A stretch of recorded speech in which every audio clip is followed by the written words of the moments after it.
Welcome back to the Creeper Corner, episode 6. We've made it this far, ladies and gentlemen. I don't know how we've done it, but it's episode 6.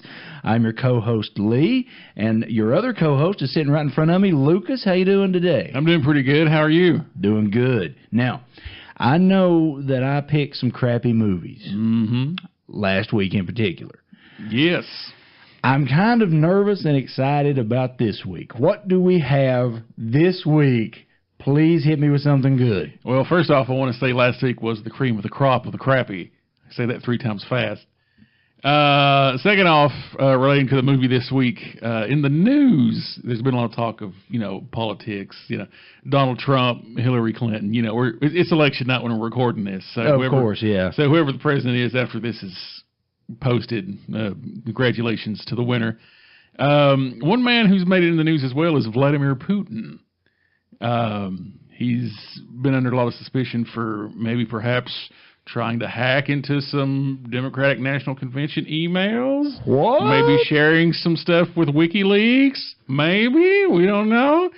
But one news story that flew under the radar is he gave Russian citizenship to a star of screens big and small. Oh, I know who this is. A legendary action superstar, Casey Ryback, a.k.a. Steven Seagal. Under Siege 2. Yeah. I thought that was so strange. I thought that was pretty cool, actually. Well, who wants to become a Russian citizen? I've never heard of that. It's cool if you do, but I've never heard of it going backwards. Usually everyone wants to be an American citizen. You don't really hear that much about people. Well, people are wanting to go to Canada if Donald Trump's the winner tonight. Your boy Walter White, Bryan Cranston, says he's probably going to move. I know. That bothers me that they actually say that. I think it's just a lot of talk. But anyway, getting back to what we were originally talking about, Steven Seagal is going to be the subject of our movie tonight. In 2015's Absolution, a.k.a. Mercenary, Absolution. Oh, no. I didn't see that coming. And one bit of trivia before we get started. If you feel lost at any time during this movie, just know it's the third in a trilogy of Steven Seagal movies.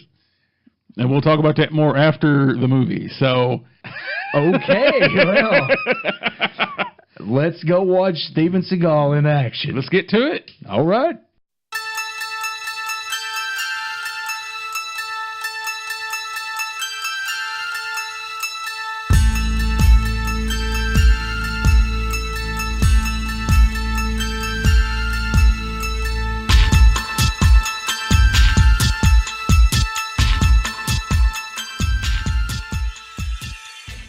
Okay, well, we just finished The Mercenary, Absolution, with Steven Seagal. Yes, we did finish it.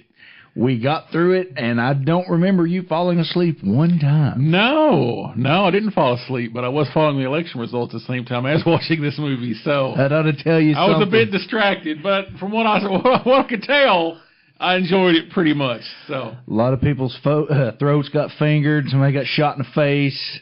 It was a good time all around. Within the first 15 minutes of the movie, we had 3 headshots, some kung fu / aikido fighting, a couple of guys thrown through plate glass windows and glass tables, and a walk away from an explosion.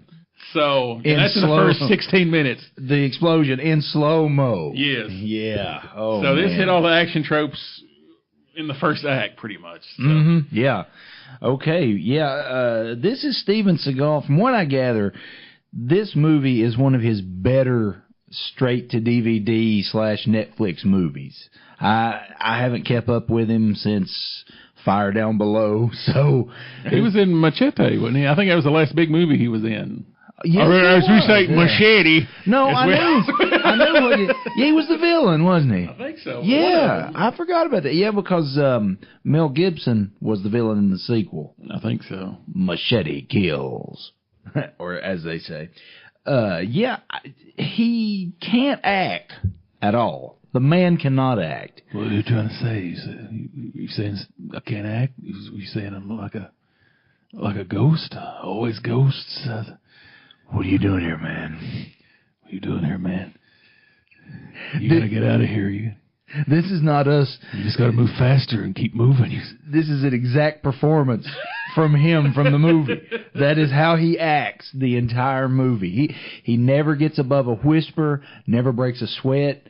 I think he even removes his sunglasses maybe twice. Possibly. Yeah. But it's okay. Well, I don't think they're sunglasses. They're those transition lenses they look like that get darker in the light or whatever. Oh, yeah. That's what they look like. I could be wrong, though. So he's a hitman who can't see. Probably. Yeah, well, it never draws attention to it, but he's not normally the, quote, hitman type. He's usually the big hero. Yeah. Like I said earlier in the intro, this was part of a trilogy, so apparently he's a hitman in the other two movies as well. Yeah, what are the first two? The first two movies are Force of Execution in 2013 and A Good Man in 2014.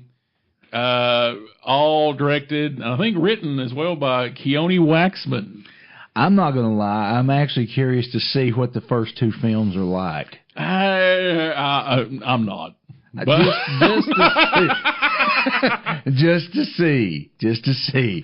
We may have to look at those at a later date. I've gotten my bi-yearly Steven Seagal fix, I think. Bi-yearly? Yeah, I can handle him like twice a year. So I haven't seen anything from him in, what was the one he was in with the rapper? DMX? Yeah. What was that called? From the Cradle to the Grave? No, that was... Was it... I wouldn't Romeo Let's Die, was it? No, it's no. Exit Wounds. Are we talking about? Yes, that's it. Exit Wounds. Yeah. That makes sense. Yeah, it makes more sense. Well, since the last time I've seen Steven Seagal, he's grown like the weirdest goatee. It looks like a Brillo pad's been stuck to his head or something. It doesn't look real. No, it doesn't look real. And his hair didn't look real either. I don't know about his hair being real. I mean, that was iffy. I think the goatee was real, but the hair definitely. I don't remember him with a widow's peak. And then all of a sudden he has a widow's peak. Usually widow's peak, it comes at an early age, not when he's in his mid-50s. Mm-hmm. Or, There might be some hair transplants going on there. That's okay, though. Yeah, it's fine. I need them. You need a lot of things. Hair plugs are low on the list of things you need, pal. Well, let me throw this out there. The movie will automatically gain 2 Ray Fanchers from me simply because Vinnie Jones is in this movie. Don't you know who he is? He's the Juggernaut, bitch! The Juggernaut. The Juggernaut. You have to throw Vinnie Jones in there as a villain because that's the only thing he knows how to play. Now, this movie has a villain going up against another villain. I'm not going to say Hitman is a good guy. So I wouldn't say he's necessarily a villain, but he's not a good guy. So you've got 2 bad guys. Are you saying that Steven's going to be an anti-hero in this movie? He'll be, yeah, the Punisher.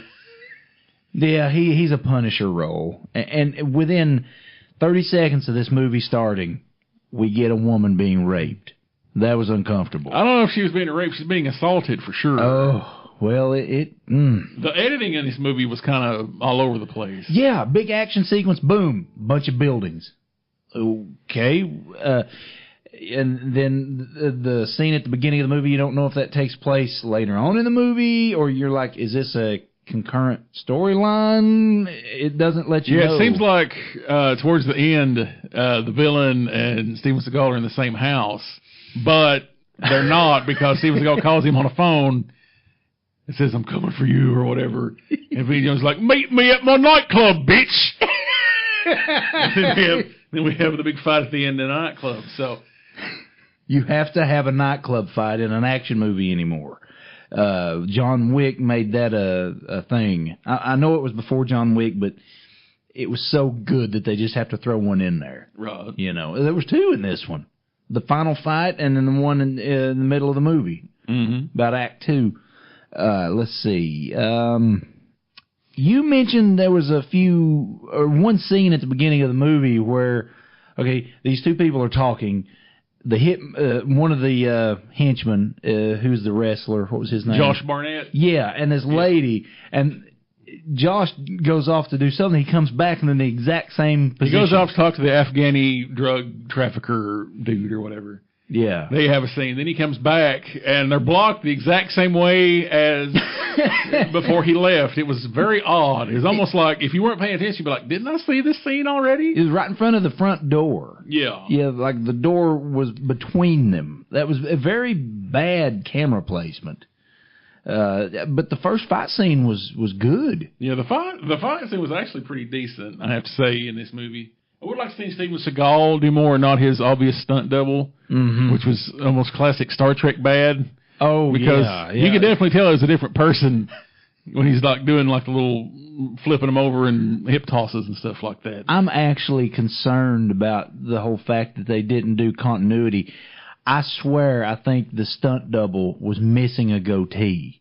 You think so? I swear I thought there was one point where I'm like, okay. Yeah, like it was just not there. Yeah. I only caught the back of his head, but I could tell that wasn't Steven Seagal.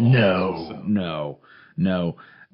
Okay, this is what was throwing me off. It's like, they were hitmen for this one outfit, and then the girl is kidnapped by these other people that works for the same outfit that Steven Seagal and his partner Chi do not know about.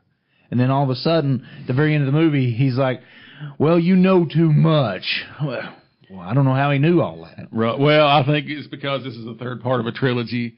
I'm sure some of it's explained in one of the other two movies. It has to be. There's no way this movie could be that inaccessible, you know. Yeah, well, you'd have to try really hard to make it mean not.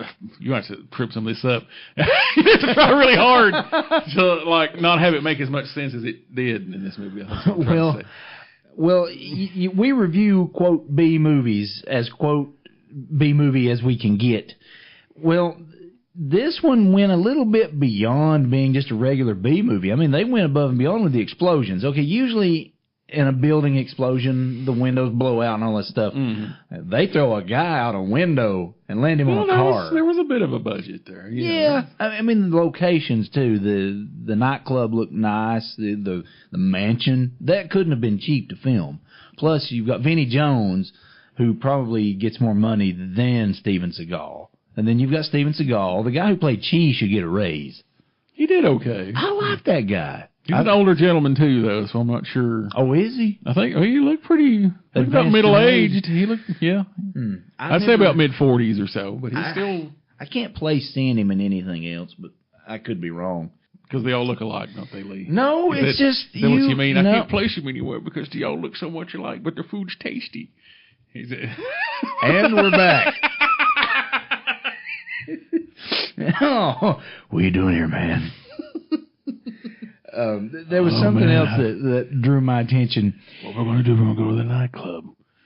We're going to chill out. We're going to have a drink. You know, we're going to be ghosts. Always ghosts. Always ghosts. We're just going to lay low until this blows over. Okay, normally, the parody movies would get this, but I don't even think parody movies would go so far as to call the leader of an organization the boss. The boss. This movie actually says, they say, who's the boss? And they say, well, he runs the local syndicate. They didn't know who run the local syndicate, but it was someone called the boss.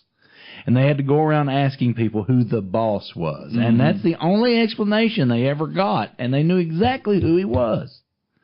It was Vinnie Jones. He was the boss. The boss. Or the boss. Maybe, I don't know, unless he was like mentioned in like one of the other movies or something. Because I looked around, I didn't see his name in any of the other movie credits that's related to this film, so I don't know. But I don't know, like I said, this is kind of a hard one to get into. I think you'd have to see the other two for it to make a little bit of sense. I think there was a lot going on in terms of like the secondary characters and stuff, because all of a sudden, like about halfway through the movie, he introduces Sergey. This Russian dude is supposed to be like his helper or something. So he's my brother. He's helped me so many times. And then he winds up turning on him in like the last 10 minutes of the movie. Yeah, where did that come from? I know. So I think he showed up in the earlier movies. I'm sure he has. Well, and then you get Steven Seagal's boss who turns on him. Everybody's turning on everybody. I actually expected Chi to turn on Seagal. Oh, did you? Yes. I wasn't expecting that. I did. At the very end when he was looking at the gun, I'm like, here it is. But it never happened. Nah. So, Nah, not Chi, son. Not cheese, son. Not cheese, son. Like he's been in so many other movies, and he's like, not cheese. That's right. Not cheese. I will say my favorite part of the whole movie, and I'm just going to wait and say it right now, was when Steven Seagal fingered that guy's neck. I mean, just runs his fingers. You make it sound so sexy. I know. Runs his fingers. His neck. He runs his fingers through the guy's neck. Well, he uses his face as a speed bag first. Then grabs him and breaks his arm, like at a 90-degree angle. And then just runs his fingers. And then just rams his fingers into his throat. And you see all of this. It pulls his fingers out, that blood just like... The CGI blood. Oh, CGI splatters blood all over the floor. It was, they couldn't... CGI bullet holes. Their budget went to the locations. They couldn't afford squibs. So, that's... Yeah. And then one of the most painful things, besides the neck fingering, was when your boy, the wrestler, got his back broke on the edge of that runway. He got jump kicked in the chest and he fell backwards and apparently broke his back on a pool table or something. It was the runway for the strippers, wasn't it? Was that what it was? Yeah. He broke his back on something and just kind of stood there looking for a second and then just fell over. He kind of just like it was a very odd death, but I'll take it as a death. So. Yeah, and it looked painful. Yeah, and Vinnie Jones's death, that was something. A table leg. I'm right out of From Dusk Till Dawn. Right. Just went right onto a table he didn't land leg. a punch. He basically took a swing and then Seagal took over from there for about 30 seconds. Yeah. And kicked him through a plate glass window onto like an upturned table. Upturned table or something like that. Yeah. In real life, the table leg would have probably just snapped. But Vinnie Jones must have been made out of vampire material because the table leg went through his spine and out his chest. Mm-hmm. It looked painful, but all that was on the leg was blood. No entrails or anything. None of that. You could hear it dripping. Oh, it was nasty. Yeah. This was a pretty violent movie. It was violent. More violent than I've seen in a Steven Seagal movie, actually. That I've seen. Like I said, I never was a big Steven Seagal fan. I never was either. Fire Down Below is the one I recommend. That's good country music. Had Marty Stewart, Randy Travis, and... had Billy Bob Thornton in it. Yes, it did. Yeah. And who was the one? Michael Caine was in it. Was Michael Caine in that? Is that the one where he's like protecting Alaska or some shit? No, that's where he's in Kentucky. Where's the one where he's like on Deadly Ground? That's what I'm thinking of. Yeah. I'm thinking of On Deadly Ground. The mines were on. It was about the mines. Oh, okay. Had Marge Helgenberger in it. Marge Helgenberger. Hot. What's the country music singer that played in The Punisher? Harry Heck. He was in it too. Mark Colley. Yeah, Mark Colley. If you want a good Steven Seagal movie, that's the one to go to. If you want just a run-of-the-mill, just a quick action movie, watch this one, but it's not as action-packed as I thought it might be. Mm-hmm. Usually they try to pack these things to the brim with terrible action, but you get quality over quantity with the action in this one. The action scenes, few and far between, but they're really good. And Steven Seagal can't hold a gun to save his life. It just looked awkward. Yeah, it was kind of funny. Now, he is like a part-time lawman, I believe. Yeah, he knows how to hold a weapon. So, yeah, I'm not sure if he just wasn't familiar with that type of weapon or if that's actually how you hold a weapon like that. But it looked like he was kind of like holding a dead fish out in front of him. Yeah, but I kind of made mention that his fingers are so fat. Like, he's a big dude. He's gotten larger. I don't want to say like he's obese, but man, his hands are huge. The gun looks small. Are you saying he has sausage hands? I'm saying he has sausage fingers. Is that what you're saying, Lee? Sausage fingers, yeah. Is that what you're saying, Lee? Yeah, he could probably still whip my butt, but anybody could whip your butt. Well, you could. Mary-Kate and Ashley Olsen could whoop your butt, Lee. I'd let them. Well, Elizabeth Olsen, she can try. You know. I welcome the challenge. Round 1. Fight. All right. Well, anything that's on your mind about the movie? Anything you want to get off your chest? No, I think I pretty much talked about all I wanted to. Like I said, good fight scenes, but the editing was kind of all over the place. Mm-hmm. The acting, you can't really, acting's pretty crappy. But I was expected. I'm not mad about that. So it wasn't terrible. It's just no, it wasn't terrible. It was a watchable movie, but it's not anything I would pay $5 to see in a movie theater or anything like that. It's not sour grapes. And I wouldn't own the DVD or anything like that. No, you'd have to own the other two. That's true. Yeah. Hmm. Maybe it would help if you watch the other two before you watch this one, which I alluded to earlier in the show, but disclaimer. Okay, well, are we ready for scores? Your favorite part. My favorite part. Oh gosh. Yeah, we didn't do this. Probably the whole finger in the throat deal. I Same guess thing that's I had, probably yeah. that's probably the best part of the whole movie, right? Yeah, that whole last fight scene was pretty dang good. That or when they're walking away from the explosion in the first 15 minutes, Steven Seagal sticks his hands in his coat and just walks away like nothing happened. Yes, didn't even flinch. Like cool as ice, son. I have to give it credit for that. It was one of the better walkaways. Mm-hmm. Yeah. Mm-hmm. From Dusk Till Dawn is probably my favorite. Boom! That liquor store just blows it because it wasn't in slow motion, and then they get in the car and pieces of the store fall in front of the car. So that was pretty neat. They could have really been hurt doing that. Possible. Because you know Robert Rodriguez, how he makes movies. No one's safe. Mm-hmm. Okay. Well, what was your least favorite part? Good grief. My least favorite part. Having to sit through last week's movie to get here? Probably, no. I think there was a lot of downtime between action scenes, I thought. Especially there in the beginning. Yeah. Yeah, the whole from the time bar sequence. From the time of the first action scene till he saves the Russian woman from the group of thugs that's trying to kidnap her for Vinnie Jones or whatever. There's a lot of downtime in that. Vinnie Jones.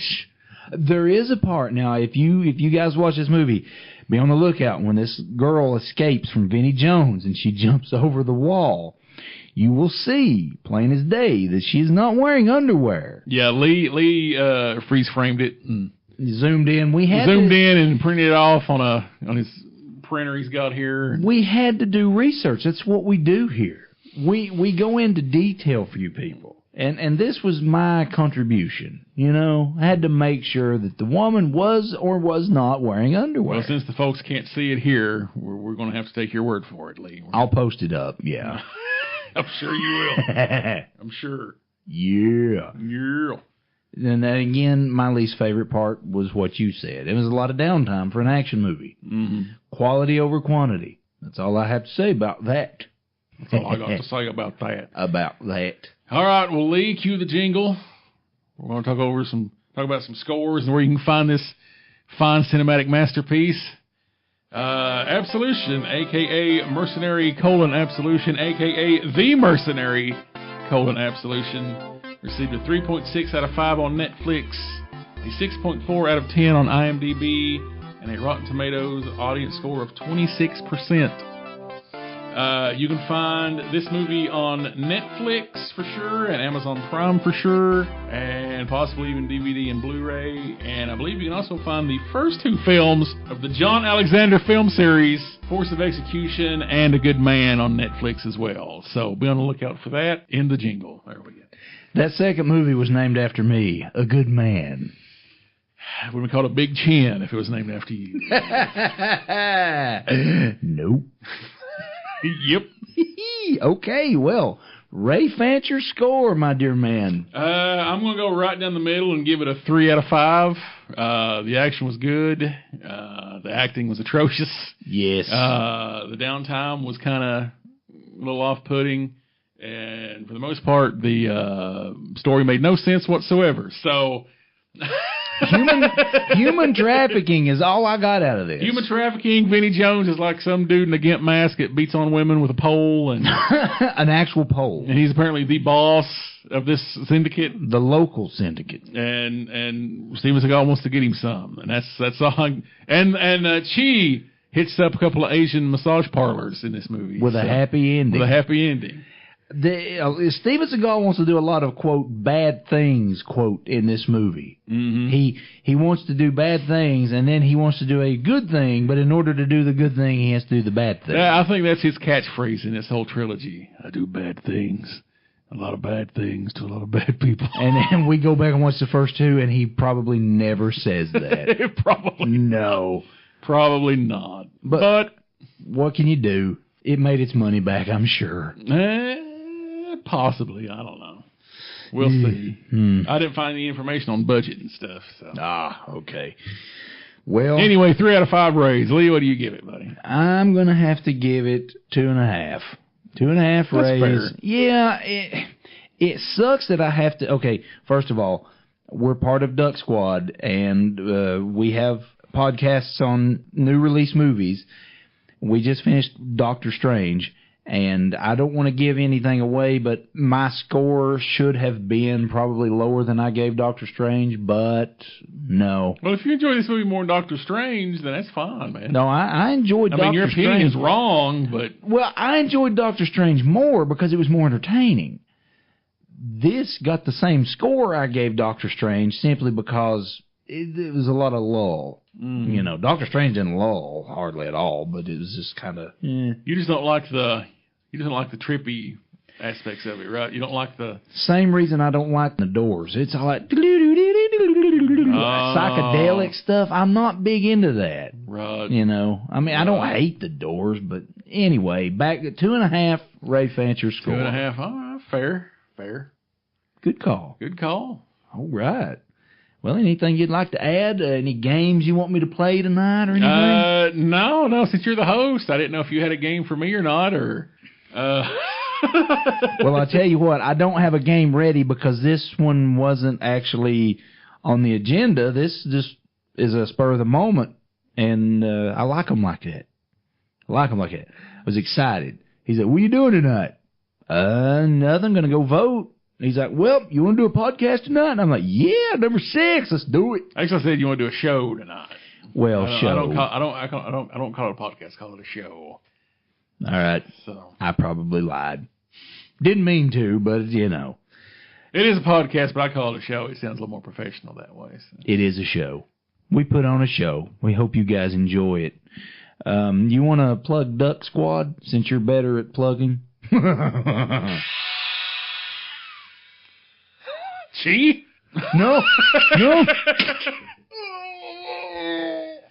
Ladies and gentlemen, Lee and myself are part of an elite group of podcasters from East Tennessee known as the DuckSquad, also comprised of our CEO and head honcho Gary Carver, my cousin Chad Swanger, and our mascot John Bernard Henderson. We discuss the big summer movies and big movies that come out throughout the year. We just got done reviewing Doctor Strange, and that review should be up within the next couple of days. And I believe next up on the Duck Squad schedule is Star Wars Rogue One, a Star Wars story. So be on the lookout for that. Lee, when are we getting this on Podbean? Whenever we have money. Okay, well, no game tonight. No game tonight, guys. I'm sorry, Lee's a shitty host, but we'll fix that. We'll fix that next time. Yes, we will fix that. Before we go, Lucas has this thing, the WTF moment of the night. Okay, do you have a WTF moment tonight? Cue the rock music. Yes, actually, I believe I do, Lee. We had a Russian thug in this movie that looked a lot like Ray Romano from Everybody Loves Raymond. Hey, I'm on the billboard. He meets his untimely end at the end of a block of C4. He gets blown out of a brick building and lands on a nearby vehicle. So the exact moment when I knew the movie was not just a cheap knockoff. Yes. Okay, well. Anyway, not so much what the fuck, but hey, it's Ray Romano. It should be the hey, it's Ray Romano moment is what it should be, instead of the what the fuck moment. So. He really did look like Ray Romano. He did. You got to give him credit for that. Okay, well, I believe that's going to do it for tonight's episode, ladies and gentlemen. Thank you for listening, and be sure to tune in next week because I promise you we're going to keep going. Wubba-lubba-dub-dub!